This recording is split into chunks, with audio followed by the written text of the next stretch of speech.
बिस्मिल्लाहिर्रहमानिर्रहीम। आज मैं आपके साथ जो टॉपिक शेयर करने जा रहा हूँ कि एक माँ अपने बच्चे की कितने खूबसूरत तरीके से तरबियत करे।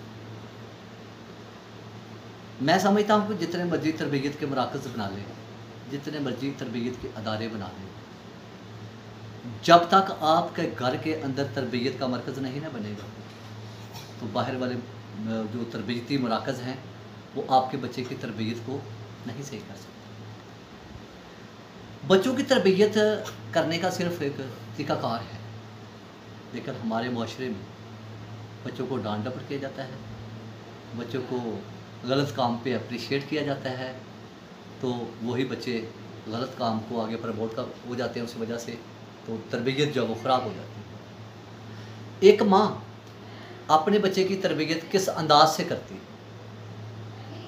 बाहर एक बच्चा बाहर से घर जाता है तो जाके कहता, माँ बाहर कूड़े वाला आया है, बाहर कूड़े वाला आया है।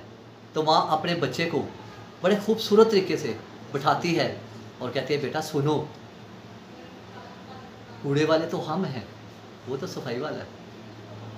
कूड़े वाले तो हम हैं, वो तो सफाई वाला है। कि कैसा खूबसूरत उस माँ का अंदाज़ कि सिखा दिया कि वो कूड़ा उठाने वाला आया था तो उसने कहा, माँ कूड़े वाला आया है।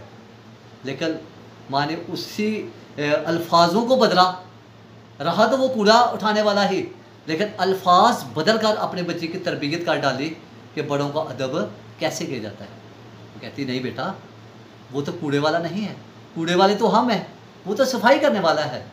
तो प्यारे दोस्तों, आप भी अगर चाहते हैं तो अपने बच्चों की तरबियत सही तरीके से हो जाए तो मेरे नज़दीक सिर्फ एक काम करें, अपने बच्चों का जो रुख है वो मसाजिद की तरफ कर दें, तरबियत अल्लाह के फजल से खुद ब खुद हो जाए।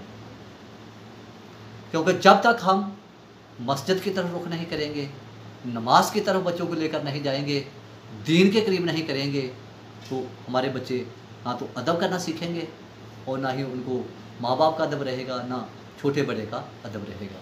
बस अपने बच्चों की तरबियत का अंदाज़ बदलो, बच्चे खुद बहुत तरबियत याफ्ता हो जाएंगे।